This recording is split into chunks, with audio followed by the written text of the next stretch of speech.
কিছু কিছু জ্ঞান আছে আল্লাহ মানুষকে দেয় নাই, কখনো দিবেনও না। তার ভিতরে 5টা জ্ঞানের কথা সূরাতুল লুকমানে আল্লাহ পাক বলছেন, ইন্নাল্লাহা ইনদাহু ইলমুস সাআ। এখানে আয়াতে বলা হয়েছে 5টি জ্ঞানের কথা আল্লাহ ছাড়া কেউ জানে না, এই খবর আল্লাহ ছাড়া কারো কাছে নাই। 1 নাম্বার, কিয়ামত কখন সংঘটিত হবে আল্লাহ ছাড়া কেউ জানে না। আর আমার দেশে ইদানিং কিছু বক্তা বাইর হয়েছে, কিয়ামতের ডেট দেয়, তারিখ দেয়, এমন মাথা খারাপও আছে না নাই? আমি মাথা খারাপ বললাম এই কারণে, কারণ আল্লাহ রাসূল ডেট দেয় নাই। আল্লাহ পাক বলছেন কিয়ামত নিকটবর্তী। আল্লাহ কি বলছে? কিয়ামত। রাসূলও বলছেন কিয়ামত নিকটবর্তী। ইন্নাল্লাহা ইনদাহু ইলমুস সাআ ওয়া ইউনাজ্জিলুল গায়স। 2 নাম্বার, আমার কলিজার ভাইয়ারা, 1 নম্বরে কিয়ামত কখন হবে কেউ জানে না। 2 নাম্বার, কোন জায়গায় কখন বৃষ্টি হবে আল্লাহ ছাড়া কেউ জানে না।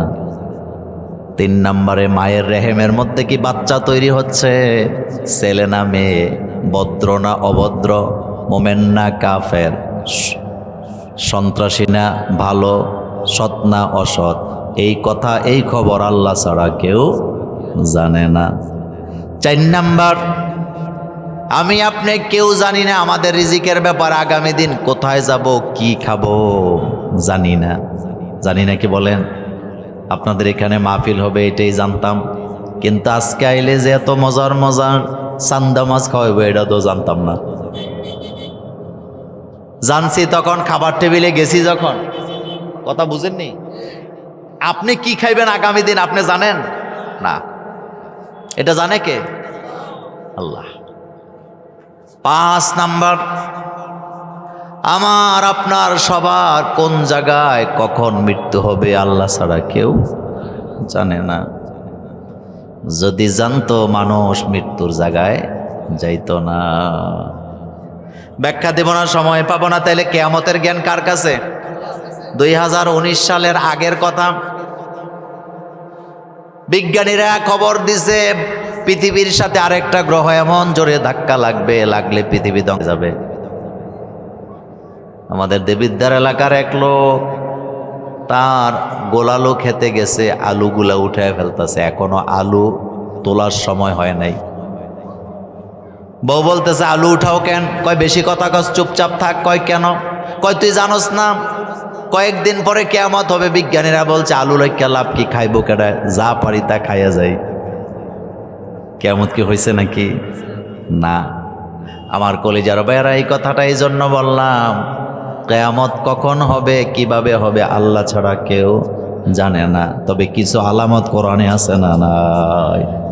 আল্লাহ পাক বলছেন ইযা যুলজিলাতিল আরদু জিলজালাহা।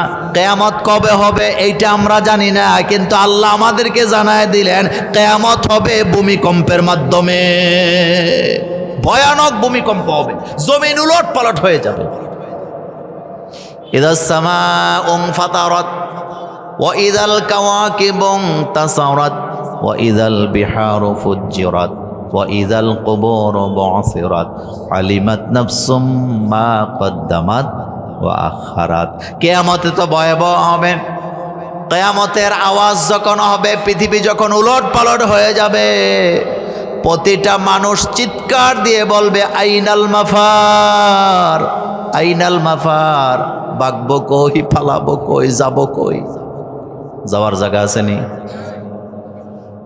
ইয়া মাশারাল জিন্নি ওয়াল ইনস ইন ইসতাতাতুম আন তানফুযু মিন আকতারিস সামাওয়াতি ওয়াল আরদ ফানফুযু লা তানফুযুনা ইল্লা বিসুলতান ফাবিআইয়ি আলাই রাব্বিকুমা তুকাযযিবান। আল্লাহ বলেন বান্দা, আকাশ আর জমিন দিয়ে তোদেরকে আমি প্যাকেট করে রাখছি। ইচ্ছা করলে জমিন ফাটায়া নিচেও যেতে পারবা না, ইচ্ছা করলে আকাশের সীমানা উতরে যাওয়ারও ক্ষমতা তোমাদের নাই। যা করে ফডং ফডং জমিনেই করে, কয়দিন পরে জমিনেও থাকে না, মাটির নিচে পুঁতে রাখে কে? 14 গ্রামের বাইরে একটা কথার জবাব জোরে দিবেন, মানুষ কি সবল না দুর্বল? আরো জোরে বলেন, আরো জোরে বলেন। খলিকাল ইনসানু দঈফ, আল্লাহ বলেন দুর্বল। তো আল্লাহ কয় দুর্বল, দুর্বল মানুষ তো মারামারি কাটাকাটি করা মানায় না। এত লাফাস কেন তুই বেড়া, তুই তো দুর্বল। ফেরাউনের মতো লাশে, ফেরাউনের মতো লম্বা চোরা এক ব্যাটারে আল্লাহ পাক বলতেছেন মিনহা খলাকনাকুম ওয়া ফিহা নুঈদুকুম ওয়া মিনহা নুখরিজুকুম তারাতান উখরা। এত লাফাস কেন, এই মাটি দিয়েই তো তোরে বানাইছি। এরকম লাফালাফি এলাকায় আছে না নাই? তবে 14 গ্রামে নাই। কোরআন হলো কমপ্লিট শরীয়ত। আমার কলেজের ভাইয়েরা, কোরআনের ব্যাখ্যা হলো রাসূলের সুন্নাহ হাদিস। হাদিসের মধ্যে রাবির কারণে এদিক সেদিক হয়, কিন্তু কোরআনের মধ্যে কোনো ভুল নাই, পরিবর্তনও নাই। একটাই কারণ, কোরআন নাযিল করার আগে আল্লাহ পাক লাউহে মাহফুজে লিপিবদ্ধ করেছেন, যাতে মানুষের এটা বদলায় দিতে না পারে। যেরকম সুবহানাল্লাহ। বিশ্বাস করেন তাওরাত, জবর, ইনজিলগুলা যেভাবে লোকেরা যোগের পর যোগ চাহিদার কারণে নিজেদের অর্থ মতো আয়াত বাদ দিছে, যোগ করছে, চেঞ্জ করছে, আজকের পৃথিবীতেও যদি কোরআনকে তারা সুযোগ পাইতো, তাইলে আল্লাহর কোরআনের আইন দিয়া দেশ চালাবার আইনগুলা তারা অনেক আগে বাতিল করে দিত।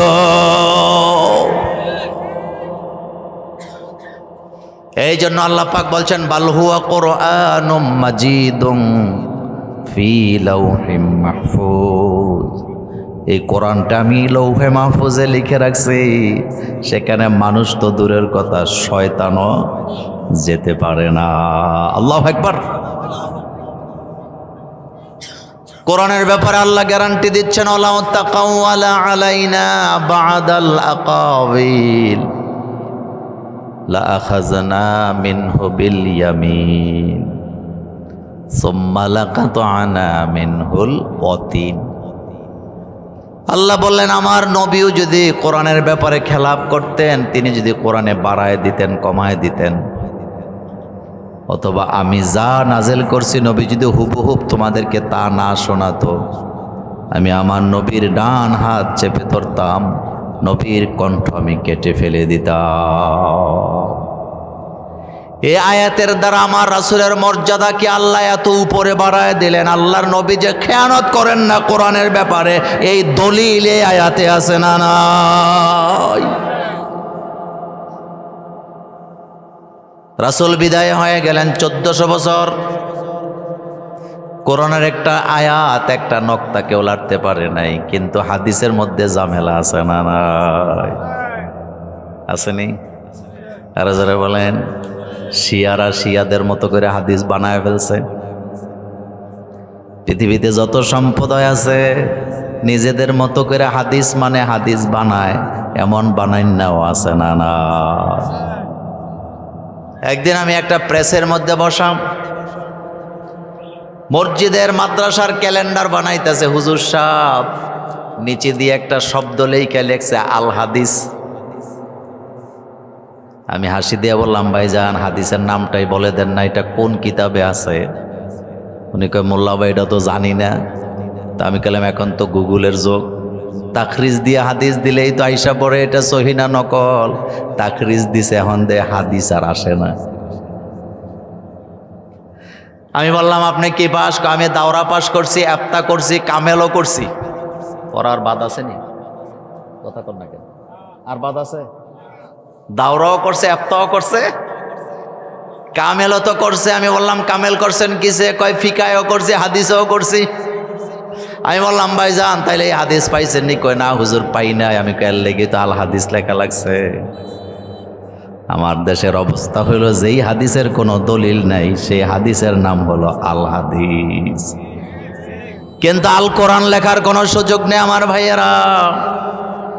1400 বছর আগে রাসূলের উপরে যেই তরিকায় যতটা নক্তা, যতটা জের, যতটা পেশ, যতটা জজম, যতটা তাসবিহ দিয়া কোরআন নাজিল হয়েছে, আজ হুবহুব সেই জায়গায় আছে না নাই? রফা নসবের মধ্যে কোনো পার্থক্য নাই। ভবিষ্যতে হবে নাকি? আরো জোরে বলেন হবে নাকি? মক্কার কোরআন আর আপনাদের এই মুন্সিরহাটের এলাকার কোরআন একরকম না দুই রকম। এটা হলো কোরআনের বৈশিষ্ট্য। কোরআনকে নাড়াচাড়া করা যায় না। সংবিধান চেঞ্জ করা যায়, কিন্তু কোরআন চেঞ্জ করার কোনো সুযোগ যদি থাকতো সেটাই করে ফেলতো। কিন্তু আল্লাহ পাক বলেন, আমি মানুষের কলিজায় কোরআন ঢুকায় রাখছি। আজকেও পত্রিকায় পড়লাম 8 বছরের একটা মেয়ে, কয় বছর? 8 বছরের একটা মেয়ে মাত্র 5 মাসে কোরআনের হাফেজ। আল্লাহু আকবার। বাড়ির যে কই না, কয় মাসে?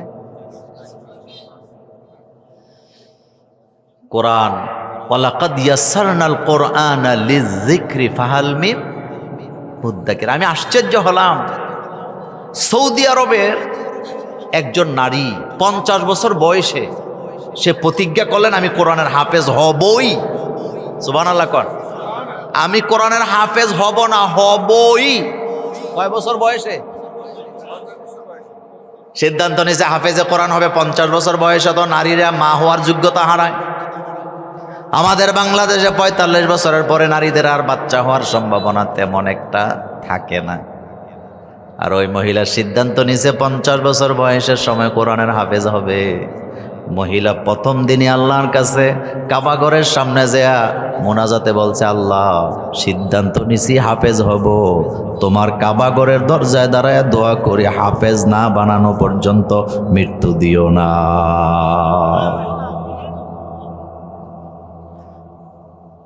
আল্লাহ তো কোরআন নাজেল করে আমাদের প্রতি দয়া করেছেন, ঠিক কি না?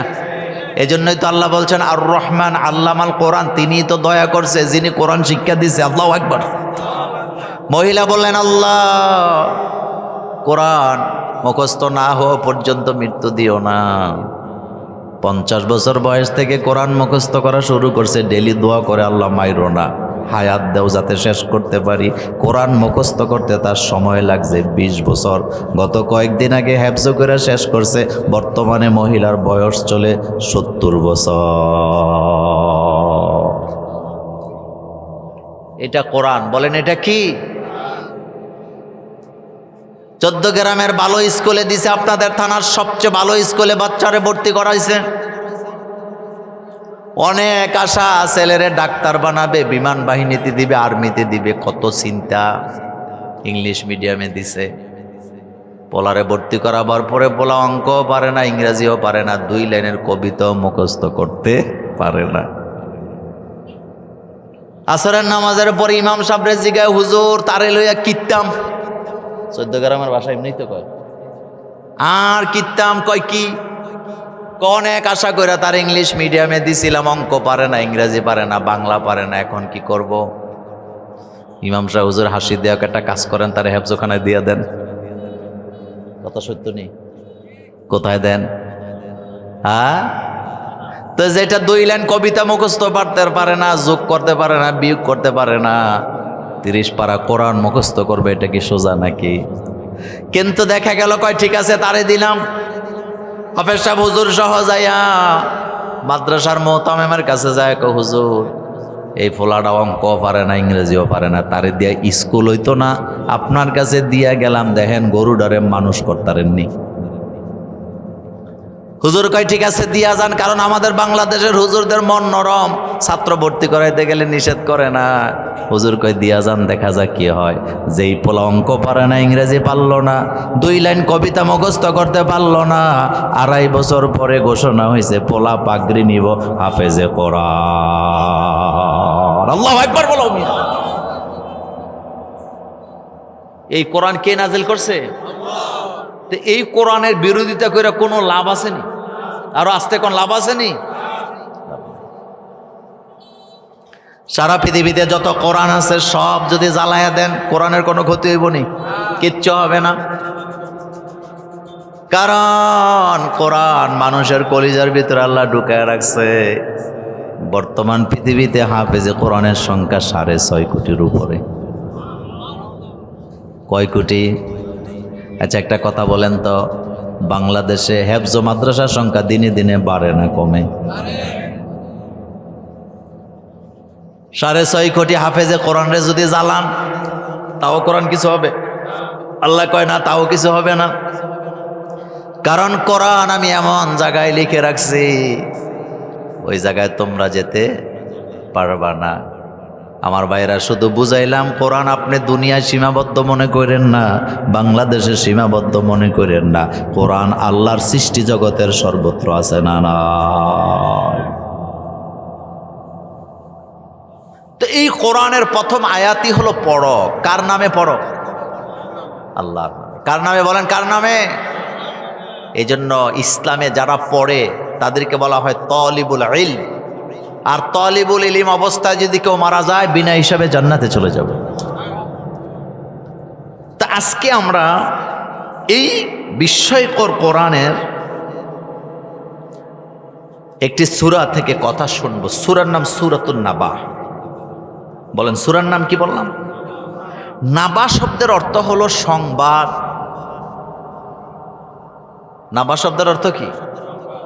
আমাদের বাংলাদেশে সাংবাদিকের এখন অভাব নেই, ঘরে ঘরে সাংবাদিক। যার হাতে মোবাইল আছে সে একটা কি সাংবাদিক। আগে কারো বাড়িতে আগুন লাগলে দৌড়ায় যাইতো আগুন নিবানের জন্য, আর এখন যায় ভিডিও করার জন্য। কথা কন না কেন? কথা সত্য নেই? তা আগুন নিবানো দরকার না ভিডিও করার দরকার? আগে ঝগড়া লাগলে চারজনে যায় মাঝখানে দাঁড়ায় তাদেরকে সরাইয়া দিত, আর এখন ভিডিও করে।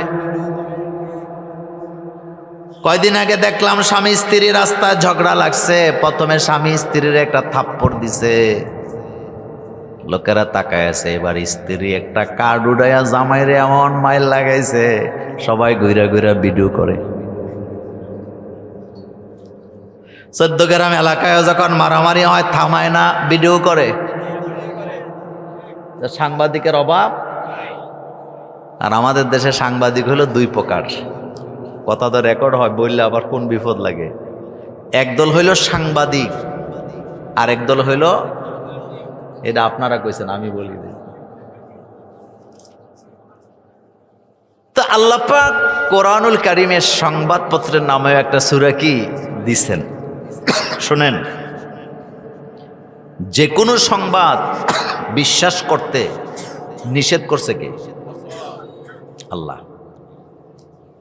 স্পষ্ট বলা আছে কোরআনে সূরাতুল হুজরাতে, কোন ফাসেক যদি কোন সংবাদ দেয়, তার সংবাদ বিশ্বাস করা যাবে না ততক্ষণ যাচাই বাছাই করে সঠিক প্রমাণিত হয় না।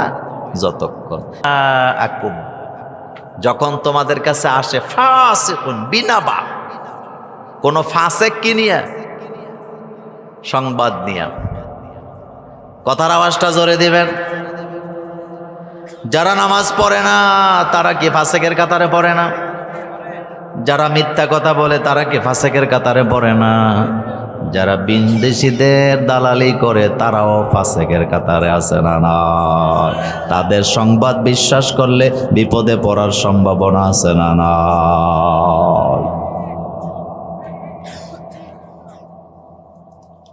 রাসূল সাল্লাল্লাহু আলাইহি ওয়াসাল্লাম হজ করছে কয়বার? একবার। এটারই আমরা বলি বিদায় হজ। আমরা কি বলি? মূলত রাসূল হজই করছে একবার। আগের বছর আইসে হজ করতে পারেনি। পারছেনি না, ফেরত গেছে। খবর আসছে হযরত ওসমানকে হত্যা করা হয়েছে, শহীদ করা হয়েছে। বিশ্বনবী তো হজ করতে আসছিলেন, ঝগড়া করতে আসে নাই, মারামারি করতে আসে নাই, যুদ্ধ করতে আসে না। রাসূল চাইছেন যেন যুদ্ধ না হয়। আল্লাহ নবীর কানে যখন খবর গেল ওসমানকে হত্যা করা হয়েছে, আপনাদের কাছে জানতে চাই সংবাদটা সত্যি ছিল না 100% মিথ্যা ছিল? 100% মিথ্যা ছিল। কিন্তু রাসূল সাল্লাল্লাহু আলাইহি ওয়াসাল্লাম ওসমানের মতো সাহাবাকে হত্যা করা হয়েছে এটা রাসূল মেনে নিতে পারেন নাই। রাসূল ইহরামের কাপড় খুলে ফেলছে, খুলে বলছেন আমি মক্কা থেকে ফেরত যাব না ততক্ষণ, আমার ওসমানের হত্যার বদলা নিতে পারবো না যতক্ষণ।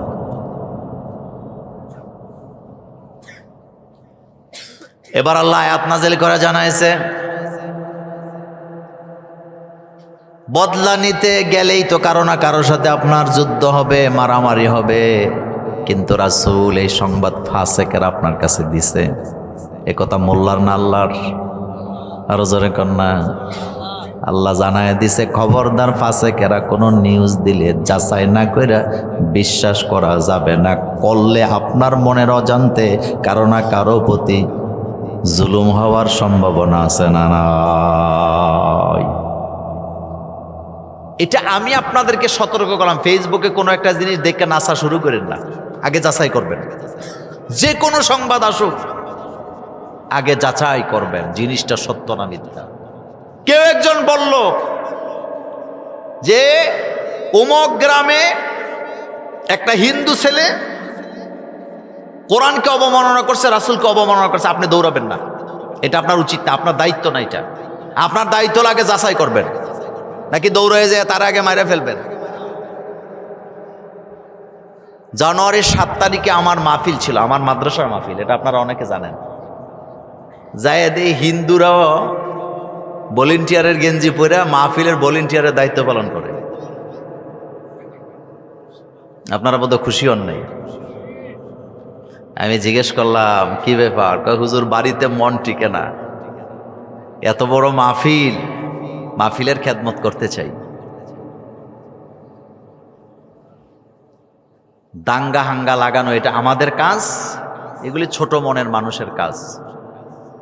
ইসলামের একটা যুদ্ধ রাসূল আগে লাগায় নাই, তারা লাগাইছে, রাসূলের সাহাবারা শুধু কি করছে? প্রতিহত করছে। আমরা ভারত নই, আমরা বাংলাদেশ। বলেন আমরা কি? ভারতে একটা মজার ঘটনা বলি, তাদের একটা মেডিকেল কলেজে সিট হইল মাত্র 50টা। কয়টা? তো ছাত্ররা ভর্তি পরীক্ষা দিছে, দেওয়ার পরে ওই কলেজে ভর্তি পরীক্ষায় 50 জনের মধ্যে 44 জন টিকছে মুসলমান আর 6 জন টিকছে হিন্দু।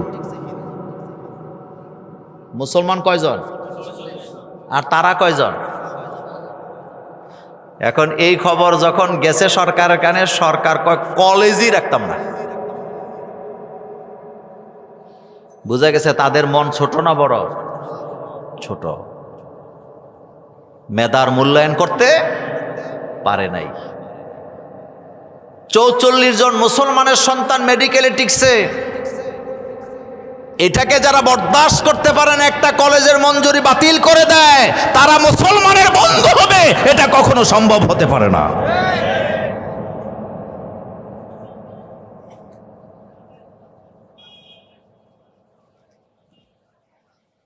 তো সূরাতুন নাবা থেকে কথা বলবো, লম্বা সময় আমি পাবো না, আমার টাইম একেবারে বাধা আছে। আমি আমার টাইমের ফ্রেমের মধ্যে আমি ছেড়ে দেব ইনশাআল্লাহ। এই সূরাতুন নাবা এটা নাজেল হয়েছে মক্কায়। বলেন কোথায়? কেন নাজেল হয়েছে শোনেন। রাসূল সাল্লাল্লাহু আলাইহি ওয়াসাল্লাম কিয়ামতের কথা বলতেছে যে এই পৃথিবী একদিন কি হবে? ধ্বংস হয়ে যাবে। এক কথা, এটা কিয়ামত হবে। এক কথা রাসূল বুঝালেন, এই হবে। তার একজন আরেকজনরে কয়, এটা কি সম্ভব? এত বড় পৃথিবী, এটা নষ্ট হয়ে যাবে, ভেঙে যাবে, চুরমার হয়ে যাবে, তুলার মতো উঠতে থাকবে, আগুন জ্বলতে থাকবে সমুদ্রে, আদৌ কি সম্ভব? আর এই বোকা মানুষগুলাকে কিয়ামতের জ্ঞান সম্পর্কে আঙ্গুল দিয়া দেখায়া দেখায়া কিয়ামত বুঝাবার জন্য এই সূরাটা নাযিল করছেন কে?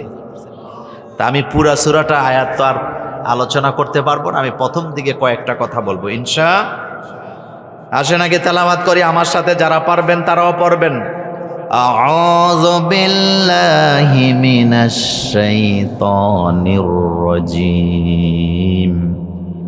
বিসমিল্লাহির রহমানির রহিম। আম্মা ইয়াতাসাআলুন আনিন নাবাইল আযীম الذي هم فيه مختلفون كلا سيعلمون ثم كلا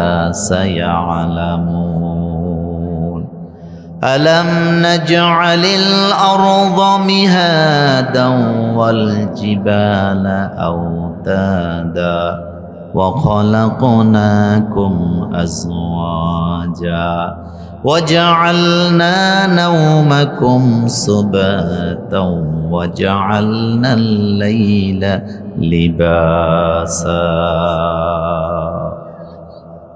যতটুক যাওয়া যায়।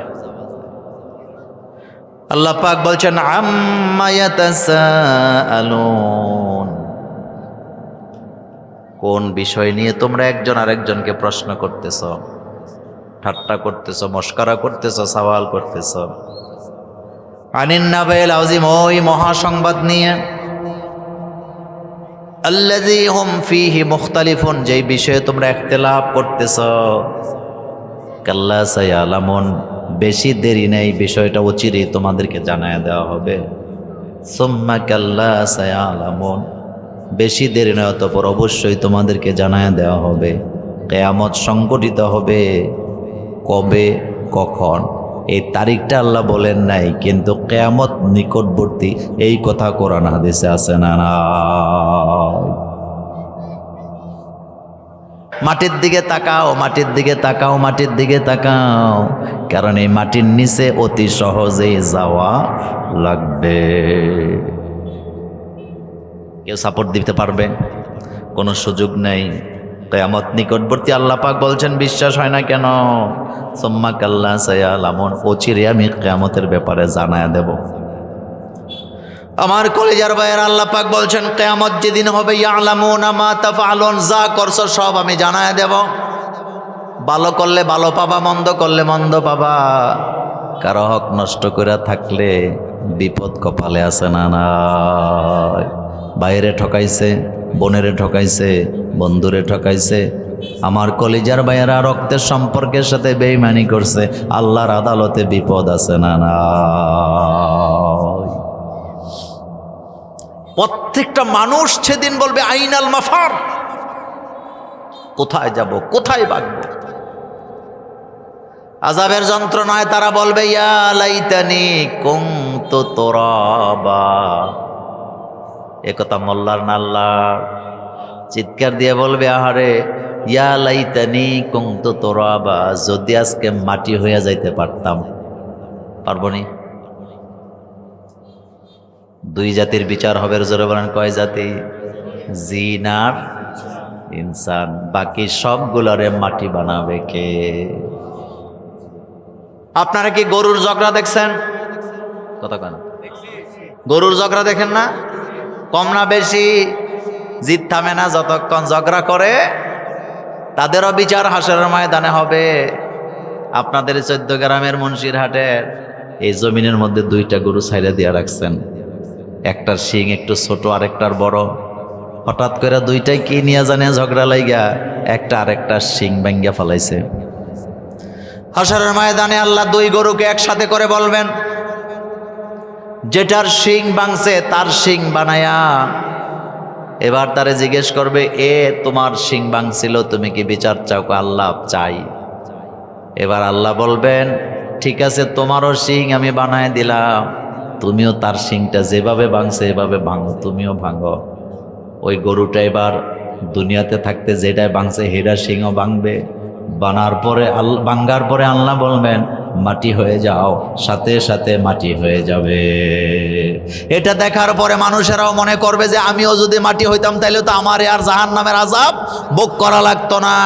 এবার মানুষগুলো চিৎকার দিয়ে আফসোস করে করে বলবে, ইয়া লাইতানি কুনতু তুরাবা, আল্লাহ আজকে যদি মাটি হয়ে যেতে পারতাম। পারবনি? আরো জোরে কন। আল্লাহ কয় লা ইয়ামুতু ফিহা ওয়ালা ইয়াহইয়া, আজকে মরারও সুযোগ নাই, বাঁচারও সুযোগ নাই। বলেন, মরারও সুযোগ নাই, বাঁচারও সুযোগ নাই। তার মানে যন্ত্রণা কপালে আছে না? নাই। অনেক সময় দেখবেন মানুষেরা রোগে আক্রান্ত হইয়া যখন আর সুবিধা করতে পারে না, আফসোস করে আমার জন্য মরাই ভালো। বলে কিনা? সে কি মৃত্যু চায় নাকি যন্ত্রণা থেকে বাঁচতে চায়? সে মনে করতেছে মইরা গেলে যন্ত্রণা তার কমে যাবে। কথার কথা বললাম, বুঝাবার জন্য বলি। মানুষগুলো সেদিন ভাববে যদি মাটি হয়ে যেতে পারতাম। আল্লাহ পাক বলছেন মাটি হওয়া তো দূরের কথা, লা ইয়ামুতু ফিহা ওয়ালা ইয়াহইয়া, আমার বান্দাদের উপরে জুলুম করছ, আজকে তুই বাঁচবিও না, মরবিও না, তোর বাঁচাও নাই। তোর মরাও নাই। কতটা ভয়ানক হবে সেই জীবন। আমার কলেজের ভাইয়ের, আল্লাহ পাক বলছেন আত্তাকু ইয়াওমান লা তাজজি নাফসুন আন নাফসিন শাইআ। ওই দিনটিকে ভয় করো যেদিন কেউ কারো কোনো উপকার করতে পারবে না। নেতা কর্মীর উপকার করতে পারবে না, কর্মী তার নেতার উপকার করতে পারবে না। দুনিয়াতে নেতার কর্মীর বহর বরজার, নমিনেশনটা তার, বহর বরজার, ক্ষমতাটা তার। কথা সত্য না মিথ্যা? মাঝে মধ্যে এমন জায়গায় মাহফিল করতে যাই, খাইতে যাই, দিই খানা শেষ হয়ে গেছে গা। কইলাম কেমনে শেষ হয়েছে? কয় নেতার কর্মীরা খাইয়ে লাইছে।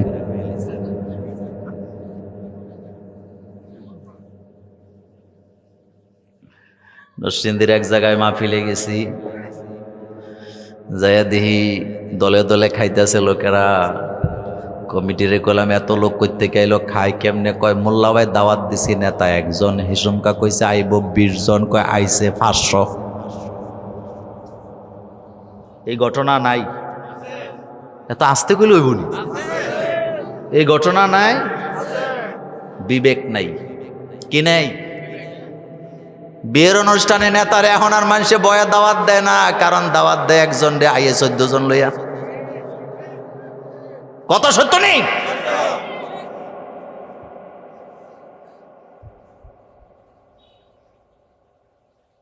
কিন্তু আল্লাহ পাক বলেন আত্তাকু ইয়াওমান লা তাজজি নাফসুন আন নাফসিন শাইআ। ওই দিনটিকে ভয় করো। বলেন কোন দিন? ওই যে হাসরের দিন। ওই দিনটিকে ভয় করো। লাকাদ আহসাহুম ওয়া আদ্দাহুম আদ্দা ওয়া কুল্লুহুম আতিহি ইয়াওমাল কিয়ামাতি ফারদা। আল্লাহ বলেন আমি একজন একজন করে গণনা করে রাখছি। আমার সামনে দলে দলে আসা যাবে না, একা একা দাঁড়াতে হবে। ওয়া কুল্লুহুম আতিহি ইয়াওমাল কিয়ামাতি ফারদা। সবাই হাসরের মাঠে একা একা আসবে। মা নাই, বাপ নাই, ভাই নাই, নেতা নাই, কর্মী নাই, সংসদ নাই, ক্ষমতা নাই, বডিগার্ড নাই, পুলিশ নাই, গানম্যান নাই। তুই একা আবি, তুই একা। এ কথা কার? আরো জোরে বলেন কার? পয়সা নিয়ে যাওয়া যাবে, দলবল নিয়া, গানম্যান নিয়া। আল্লাহ বলতেছে অকুল্লুহুম আতিহি ইয়াওমাল কিয়ামাতি ফারদা। একা আসবি, একা একা একা। আল্লাহ পাক বলছেন মানজাল্লাযী ইয়াশফাউ ইনদাহু ইল্লা বিইজনি।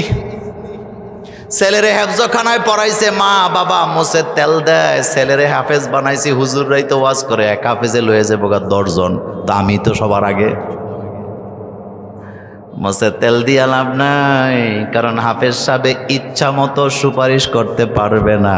আল্লাহ অনুমতি দেখায়া দিয়ে দেখায়া দিবে অমুকরে কর, তমুকরে কর, কারণ সুপারিশ পাইতেও যোগ্যতা লাগে। কথা আসতে কয় 14 গ্রামের বাইরে। সুপারিশ পাইতে কি লাগবো? যোগ্যতা। কোন চাকরিতে নিয়োগ পরীক্ষার আগে অনার্স মাস্টার চাইছে। আপনি তো সুপারিশ করতে হইলে অনার্স মাস্টার্স করুন না, সার্টিফিকেট থাকুন না করতে পারবেন, কিন্তু যেটা দাখিল পাস করছে এটারে আপনি সুপারিশ করতে পারবেন না। সুপারিশ পাইতে হইলে ক্যাটাগরিতে টিকতে হবে। বহু মা বোন আছে ছেলে মাদ্রাসায় পড়ায় ঠিক, কিন্তু নিজে পর্দাও করে না, ইসলামও মানে না। আছে নি 14 গ্রাম? উনি সুপারিশের যোগ্য না অযোগ্য? বহু লোক আছে ছেলে মাদ্রাসায় পড়ে, আজান দিলে মসজিদের সামনে দিয়া বিড়ি টানতে টানতে চইলা যায়। কথা কন না কেন? বহু ব্যবসায়ী আছে নিজে বিড়ির ব্যবসা করে ছেলেরে মাদ্রাসায় পড়ায়। কথা জোরে বলেন। আমার কলেজের ভাইয়ারা, ছেলে শুধু মাদ্রাসায় পড়াইলে হবে না, নিজেও আমল করার দরকার আছে না নাই? আমল ছাড়া জান্নাতে যাওয়ার কোনো সুযোগ নাই। নিজে নামাজ পড়লেন না, নিজে কোরআন পড়লেন না, নিজে মসজিদে গেলেন না, নিজে ইসলামের পথে চলেন নাই, ছেলের আলেম না কাবার ইমাম বানাইলেও জান্নাত পাওয়া যাবে না। ছেলের পরিচয়ে জান্নাতের সুযোগ নেই। যদি পাইতো হযরত ইব্রাহিম আলাইহিস সালামের আব্বাই পাইতো। ইব্রাহিম আলাইহিস সালাম দোয়া করতেছে আল্লাহর কাছে, আব্বা রে মাফ করো আল্লাহ। আল্লাহ কয় না, একজন নবী হইয়া মোমেন হইয়া একজন মুশরিক আর কাফেরের জন্য মাগফিরাতের দোয়া মানায় না। কোন কাফেরের জন্য মুশরিকের জন্য দোয়া করা জায়েজ নাই। হ্যাঁ, একটা দোয়া জায়েজ আছে, শুধু হেদায়েতের দোয়া। কথা বুঝেননি? কিসের দোয়া? কাফেরের জন্য শুধু হেদায়েতের দোয়া করতে পারবেন, এছাড়া মাগফিরাতের দোয়া করার কোনো সুযোগ নেই।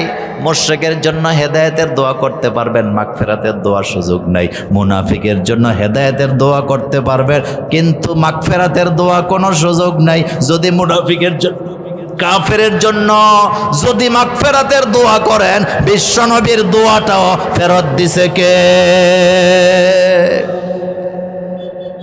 আপনি শুধু হেদায়েতের দোয়া করতে পারবেন, কিন্তু মাগফিরাতের দোয়া করার সুযোগ। আব্দুল্লাহ ইবনে উবাইদ ইবনে সুলুলের জানাজায় রাসূল গেছে কি গেছে না? নিজের জামা দিছে কি দিছে না?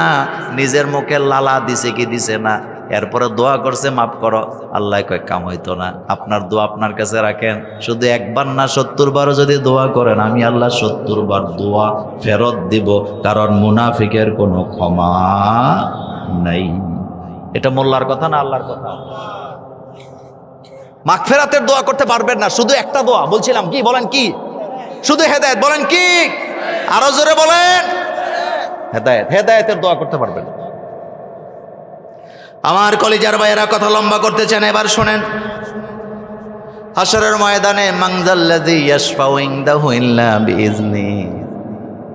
হযরত ইব্রাহিম আলাইহিস সালাম নবী হয়ে নিজের বাপের সুপারিশ করতে পারবে না। আমার কলিজার ভাইয়েরা, লূত আলাইহিস সালাম নবী হয়ে নিজের স্ত্রীর জন্য সুপারিশ করতে পারবে না।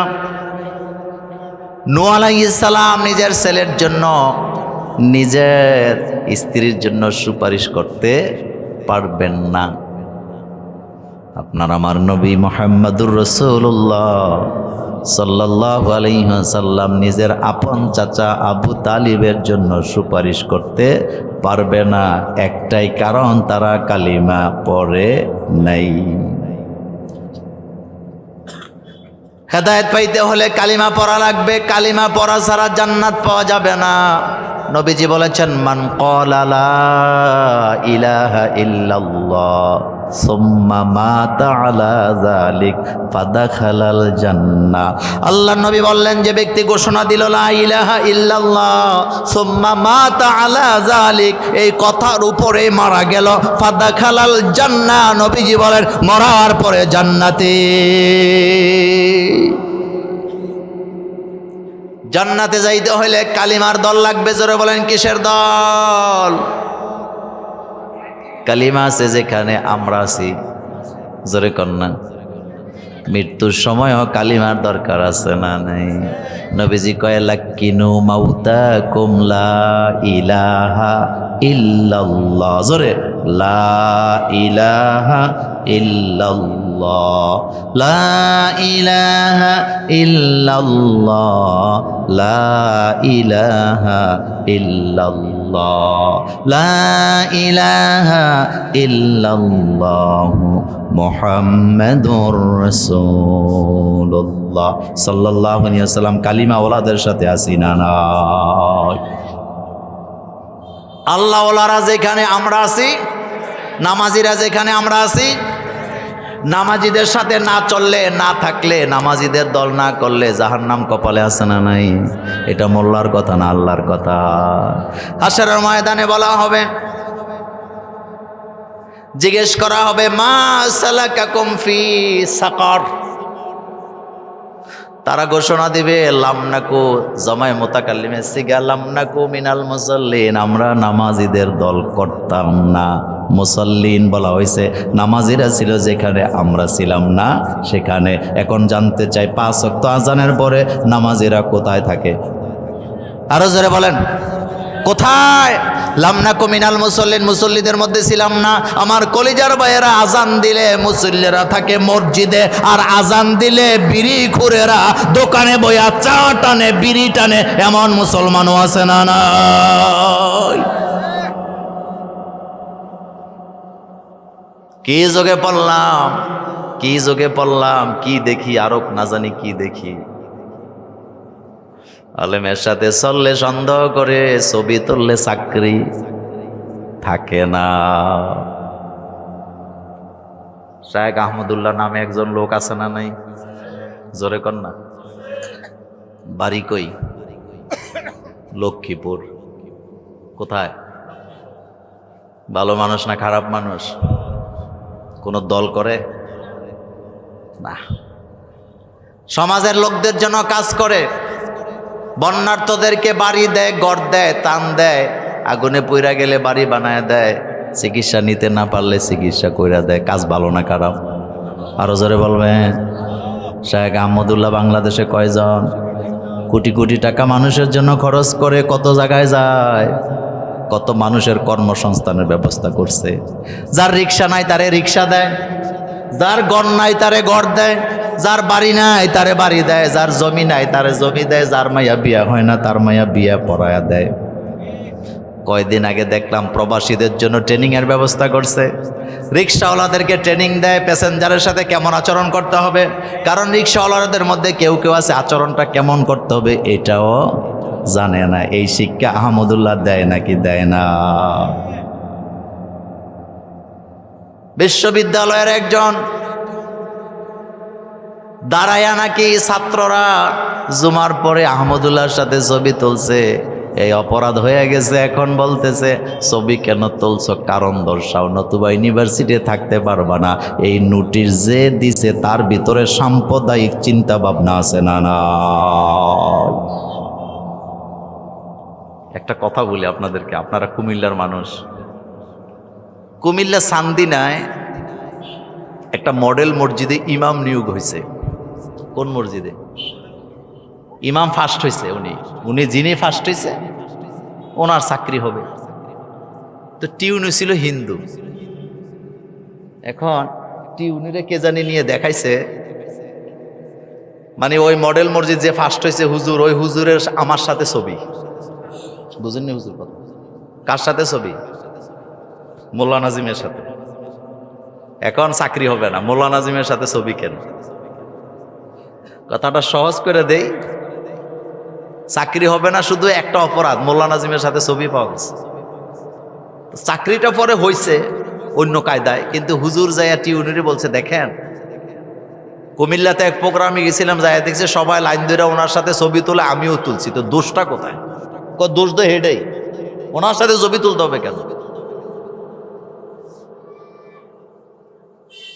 কথাটা কষ্টের জ্বালায় কথাটা শেয়ার করলাম।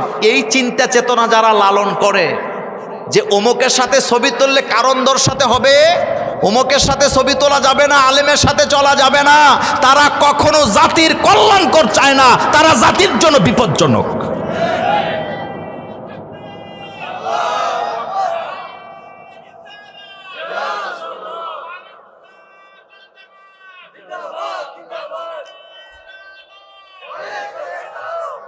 আমার কলিজার ভাইয়েরা, আহমদুল্লাহ সমাজ গঠনে তার অবদান আসেনি? শিক্ষায়, ব্যবসায়, বাণিজ্যে, কোন জায়গায় তার অবদান নেই? সব জায়গায় আছে। হাজার হাজার বেকার নারীকে ট্রেনিং দিয়া কর্মসংস্থানের ব্যবস্থা করেছেন আহমদুল্লাহ। হাজার হাজার গরিব মানুষকে রিক্সা কিনে দিছে, যেই রিক্সাটা হলো তার পুরো পরিবারে চলার জন্য একটা বাহন করছেনি। তো ওনার সাথে ছবি তুলে যারা লিগেল নোটিশ পাঠায়, কারণ দর্শন জানতে চায়, এই বাংলাদেশে তাদের কাজ করা, চাকরি করার কোন যোগ্যতা আছে বলে আমি মনে করি না। কারণ তারা অন্ধ, তারা বধির।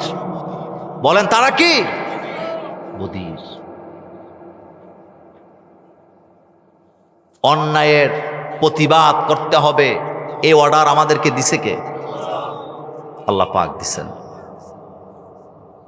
মান রাআ মিনকুম মুনকারান ফালিয়ুগাইয়িরহু বিয়াদিহি।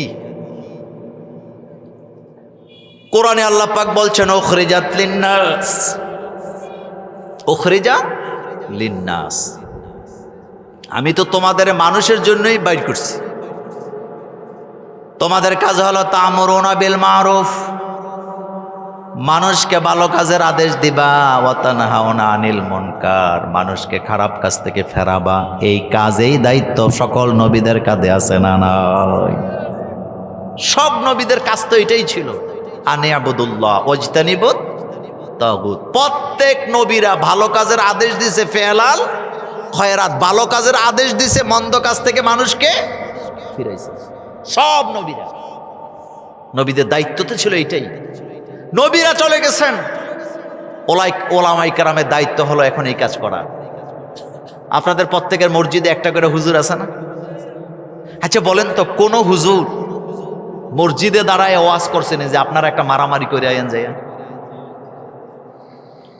মারামারি, ঝগড়াঝাটি, অন্যায়, দুর্নীতি, রাহাজানির বিরুদ্ধে প্রত্যেকটা জুমার নামাজে বক্তব্য আছে নাকি নাই? তা আলেমরা কি জাতির ভালো চায় না খারাপ চায়? ডক্টর আব্দুল্লাহ জাহাঙ্গীর স্যার রহমতুল্লাহ আলাই, তিনি একটা চমৎকার কথা বলেছিলেন, তার কথাটা আমার মনে পড়ে। তিনি বলেছিলেন, এই বাংলাদেশে পুলিশ বাহিনী, বিভিন্ন বাহিনীর দ্বারা যদি অন্যায় অবিচার বন্ধ হয়ে থাকে 20%, বাকি 80% বাংলাদেশে অন্যায় অবিচার বন্ধ হয়েছে পীর, মাশায়েখ, আলেম, ওলামা, আল্লাহওয়ালারা যারা এখানে দিনের দাওয়াত দেয়, মানুষকে ভালো কাজের আদেশ করে, মন্দ কাজ থেকে মানুষকে সতর্ক করে। এই দাওয়াত, আলেম, ওলামা, পীর, মাশায়েখের দাওয়াতের কারণে বাকি 80% মানুষ ভালো পথে আছে, তারা অন্যায়ের সাথে জড়ায় না। এ কথার বাস্তবতা আসেনি? 100% আছে। আচ্ছা বলেন তো, আপনাদের এই গ্রামে আজ থেকে 40 বছর আগে মসজিদ ছিল কয়টা, এখন কয়টা? আপনাদের 14 গ্রামে আজ থেকে 50 বছর আগে মাদ্রাসা ছিল কয়টা, এখন কয়টা? হেফজখানা ছিল কয়টা, এখন কয়টা? সমগ্র বাংলাদেশে 50 বছর আগে মাদ্রাসা ছিল কয়টা, এখন কয়টা? দিনের কাজ চলমান আছে নাকি নাই? কার জন্য? জোরে বলেন, কার জন্য? দুনিয়ার কি পার করার কোনো ক্ষমতা তার নাই। আমার হিসাব আমাকেই দিতে হবে। কার কাছে? আরো জোরে বলেন, কার কাছে? একটু জিকির করেন, সুবহানাল্লাহ, আলহামদুলিল্লাহ, লা ইলাহা। কার হিসাবে নিয়ে আসতে বলেন, আলহামদুলিল্লাহ, লা ইলাহা, সুবহানাল্লাহ, আলহামদুলিল্লাহ, লা ইলাহা, লা ইলাহা ইল্লাল্লাহ, মুহাম্মাদুর রাসূলুল্লাহ সাল্লাল্লাহু আলাইহি ওয়াসাল্লাম। শুনেন, যেই পরিবারে মা বাপ সতর্ক, ইসলাম মানে, ওই পরিবারে ইসলামের একটা ছোঁয়া থাকে নাকি থাকে না? থাকে, থাকে। আমি মাঝে মধ্যে, এটা গোপন কথা, এটা প্রচারের দরকার নেই, আমি মাঝে মধ্যে ঘরে নামাজে দাঁড়াইলে, আমার 4-5 বছরের একটা পোলা আছে, মানে অজু ছাড়া আমারে ধাক্কাইয়া নামাজের মুসল্লা অর্ধেকটা রিজার্ভ করে দাঁড়ায়। তা আমি নামাজের পরে বলি, তুমি অজু করছো নি? কয়, সুযোগ দিলেন কই? আজকে দুপুরে ওরে নিয়ে আমি শুয়ে আছি, তো ও আমারে বলতেছে, আব্বু এই পৃথিবীতে নোংরা মানুষ কারা? তা আমি ওর দিকে তাকাই, এখন আমি কি বলবো, নোংরা মানুষ কারা? তাই আমি বললাম, বাবা নোংরা মানুষ কারা? আব্বু যারা বিড়ি সিগারেট খায় তারা। বলার বয়স হলো কয় বছর? 4.5 বছর। এই বাচ্চাটার মাথায় কি ঢুকছে বলেন তো? ও একটা মাদ্রাসায় পড়ে, ইংলিশ মিডিয়ামের মাদ্রাসা। তো ওর একজন টিচার একটু দেখতে মানে রাগী মানুষের মতো আর কি, মেজাজ টেজাজ দেখ, হাসি টাসি দেয় না, এরকম মানুষ আছে না? তো ওর টিচারকে বলতেছে, যে আপনি সবসময় এরকম চেহারাটা ভয়ানক করে রাখেন কেন? রাসূলুল্লাহ তো সবসময় হাসতেন, আপনারে দেখলেই মনে হয় যেন আপনি আমারে মাইর দিবেন। রাসূল সাল্লাল্লাহু আলাইহি ওয়াসাল্লাম কি চেহারা কালো করে রাখতো না হাসতো? আমরা এটা ফিল করি, যেই পরিবারে ইসলামের তালিম আছে, তরবিয়ত আছে, ওই পরিবারের মধ্যে ইসলামের একটা ছোঁয়া কি থাকে। সেম কন্ডিশনে যেই দেশে ইসলামের তালিম আছে, তার বিয়া আছে, মাহফিল আছে, সেই দেশে দিনে দিনে কোরআন ওলাদের সংখ্যা বাড়বে, নামাজিদের সংখ্যা বাড়বে, এটা কমার কোনো সম্ভাবনা নাই। দাড়ির সংখ্যা বাড়বে, টুপির সংখ্যা বাড়বে, ইসলামের সংখ্যা বাড়বে, মাহফিলের সংখ্যা বাড়বে। আমার ভাইয়েরা, এই মাহফিলটা মূলত দেওয়া হয়েছে শর্ত সাপেক্ষে, যে মোল্লা ভাই আপনি 1 ঘন্টা সময় দিয়ে যাবেন। তা আমি এই শর্তেই রাজি হয়েছি। আমার পরবর্তী